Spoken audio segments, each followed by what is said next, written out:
Hello everyone, welcome to Shivi Nursing classes. Today we are going to discuss about the National Immunization Schedule, uh, which is a part of 2019 Child Health Nursing question paper. This is the last question of 2019 question paper, and this is the last part of our series. Firstly, we are going to discuss about the definition of National Immunization Schedule. सबसे पहले हम देखेंगे definition क्या है national immunisation schedule. National immunisation schedule होता क्या है? National immunisation schedule एक ऐसा शेड्यूल है जिसमें जो यूनिवर्सल इम्यूनाइजेशन शेड्यूल है उसके अंदर जो अप्रूव टाइम टेबल के अंदर जो मेडिसिन्स क्या जो इम्यूनाइजेशंस थे, जो टीकाकरण थे, उसको इंक्लूड किया गया है। वो भी इंडिया में लॉन्च किया गया है, जो नेशनल इम्यूनाइजेशन शेड्यूल के अंदर आते हैं कि ये जो डिजीज़ेज़ है इनका वैक्सीनेशन होना ज़रूरी है। तो वो मदर को एज वेल एज़ बेबी को उस चीज़ का इम्यूनाइजेशन हर हॉस्पिटल में लगता ही है। जो भी पीडियाट्रिक के हॉस्पिटल्स होते हैं एंड जो भी गवर्नमेंट हॉस्पिटल्स होते हैं उनमें सब में वैक्सीनेशन फॉलो किया जाता है। सबसे पहले देखेंगे definition. The national immunisation schedule is a government approved timetable under the universal immunisation programme that specific which vaccine at the age, dose, route, time should be given to pregnant women, infant and children to protect them against vaccine preventable disease. मतलब immunisation schedule एक ऐसा schedule है जिसको universal जो immunisation schedule था उसने एक time table दिया था, अप्रूव किया था, उसको गवर्नमेंट ने एग्री किया। जो कि जो स्पेसिफिक वैक्सीन्स होती हैं वो किस एज के बच्चों को किस डोज में दी जाए, किस रूट से दी जाए और कब देनी चाहिए प्रेग्नेंट वुमेन में और इन्फेंट्स में एंड चिल्ड्रंस में, जो डिजीज़ेस को हम वैक्सीन के थ्रू प्रिवेंट की जा सके उन डिजीज़ेस के लिए वैक्सीनेशन शेड्यूल होता है। अब हम देखेंगे objective of vaccination national immunisation schedule. Objective of national immunisation schedule is to reduce infant and child mortality. मतलब जो इन्फेंट और चाइल्ड की मॉर्टेलिटी, जो डेथ रेट थी वो बहुत ज़्यादा हो रही थी, उसको रिड्यूस करना। To prevent vaccine preventable diseases, जिन बीमारियों को हम वैक्सीन के थ्रू प्रिवेंट की जा सकती है उनको प्रिवेंट करना। To protect to pregnant women and newborn, जो प्रेग्नेंट वोमेन है और जो न्यूबॉर्न होते हैं उनको प्रोटेक्ट करना, उनको डिजीज़ से प्रोटेक्ट करना। To achieve herd immunity develop करना। To eliminate disease like polio, measles and rubella, जो ये 3 डिजीज़ बताई गई है इनको एलिमिनेट किया जा चुका है और इनको अभी भी एलिमिनेट करने के लिए ही वैक्सीनेशन अभी भी दी जाती है। To promote child survival and health, जो बेबी का जो सर्वाइवल है और उसके हेल्थ को प्रमोट करने का एक एम होता है वैक्सीनेशन देना। आगे हम डिस्कस करेंगे vaccination under the universal immunisation programme, कौन कौन सी वैक्सीन इसके अंदर आती है आगे हम डिस्कस करेंगे। सबसे पहली वैक्सीन है BCG, then OPV, IPV, hepatitis B,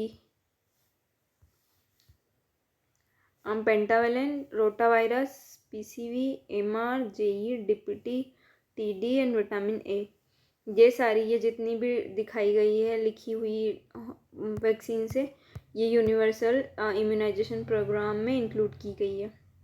अब हम डिस्कस करेंगे नेशनल इम्यूनाइजेशन प्रोग्राम क्या है, कब कौन सी वैक्सीन देना है, किस डोज पे देना है, क्या रूट होगा, क्या शेड्यूल होगा।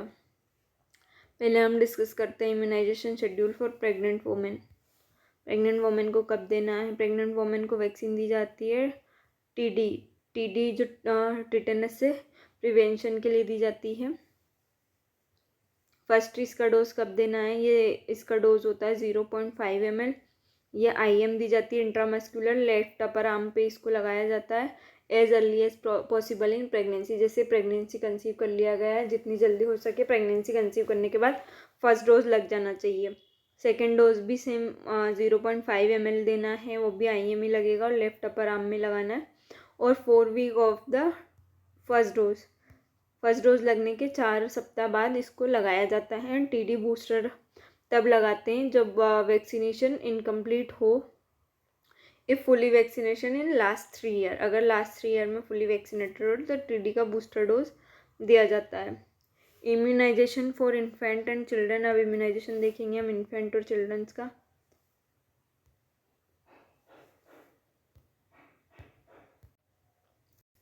एट बर्थ कौन कौन सी वैक्सीन लगती है? 3 वैक्सीन लगती है at birth, BCG, OPV and hepatitis B. BCG, OPV and hepatitis B. जो BCG होती है 0.05 ml लगती है, ये इंट्राडर्मल लगती है लेफ्ट अपर आर्म पर।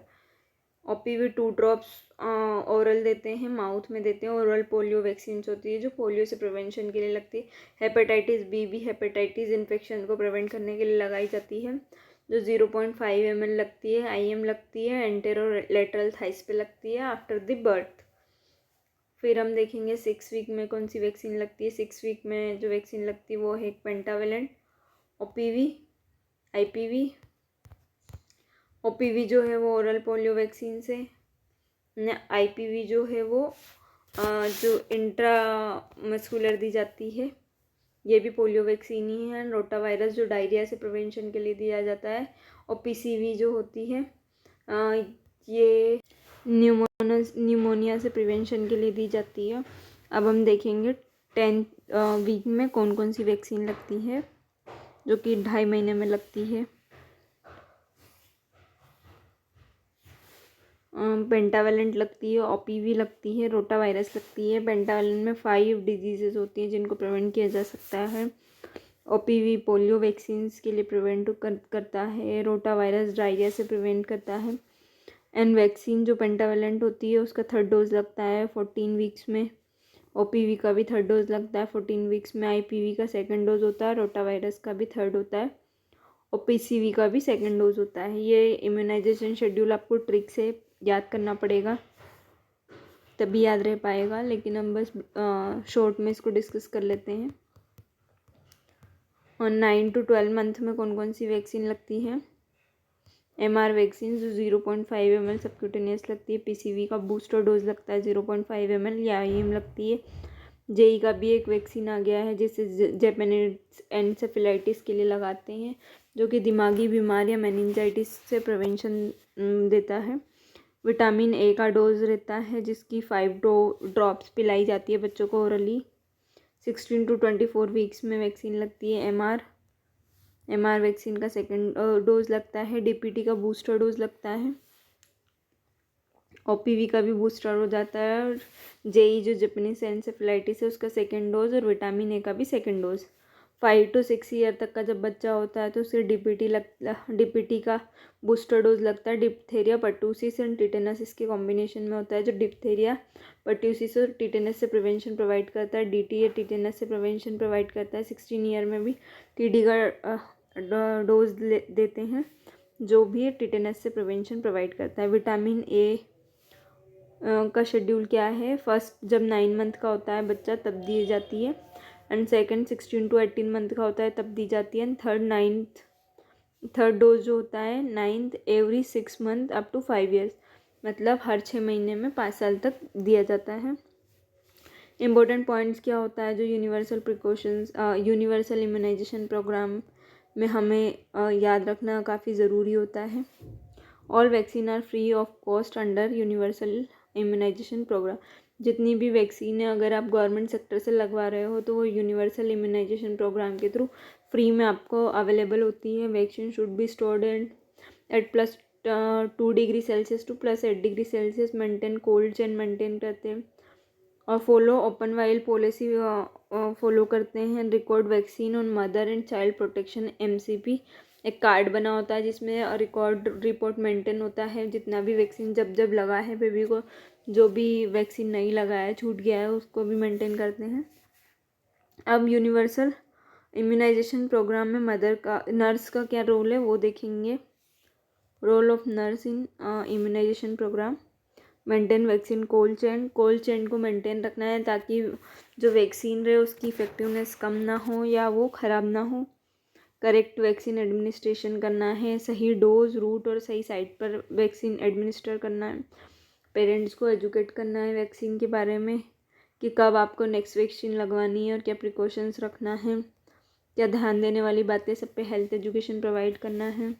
आइडेंटिफाई कॉन्ट्राइंडिकेशन, अगर कोई वैक्सीन का कोई भी कॉन्ट्राइंडिकेशन होता है तो उस कॉन्ट्राइंडिकेशन को ध्यान में रख के ही वैक्सीन प्रोवाइड करना है। मैनेज माइनर एडवर्स रिएक्शन, जो माइनर एडवर्स रिएक्शन होती है वैक्सीनेशन के बाद उनको मैनेज करना आना चाहिए। मेंटेन रिकॉर्ड एंड रिपोर्ट बहुत मोस्ट इम्पोर्टेंट है वैक्सीनेशन में, उसको अच्छे से मेंटेन करना है।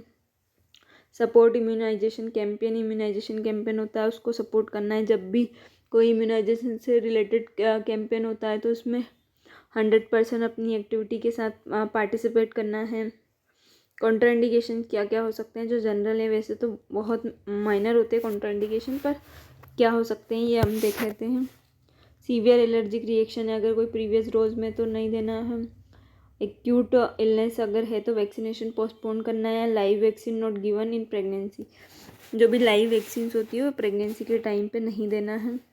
Advantage of national immunisation schedule क्या है? प्रिवेंट डेडली चाइल्डहुड डिजीजेज, जो चाइल्डहुड डिजीजेज है उनको प्रिवेंट करना है। रिड्यूस चाइल्ड मॉर्टेलिटी को रिड्यूस करना है। कॉस्ट इफेक्टिव पब्लिक हेल्थ तरजीह होती है इससे। Promote healthy growth and development, जब बेबी इल नहीं होगा तो उसका ग्रोथ एंड डेवलपमेंट जो रहेगा वो भी हेल्दी होगा। प्रोटेक्ट फ्यूचर जनरेशन है उसको प्रोटेक्ट करना है इम्यूनाइजेशन से। और अगर इम्यूनाइजेशन में कुछ भी चेंज होता है, नई इम्यूनाइजेशन इंक्लूड होती है तो उन्हें भी प्रोग्राम में इंक्लूड करना है और उनके बारे में भी अवेयरनेस फैलाना है, लोगों को बताना है। ये सारा यूनिवर्सल इम्यूनाइजेशन प्रोग्राम का हिस्सा है। वीडियो आपको अच्छा लगा हो तो लाइक शेयर एंड सब्सक्राइब करें। Thank you.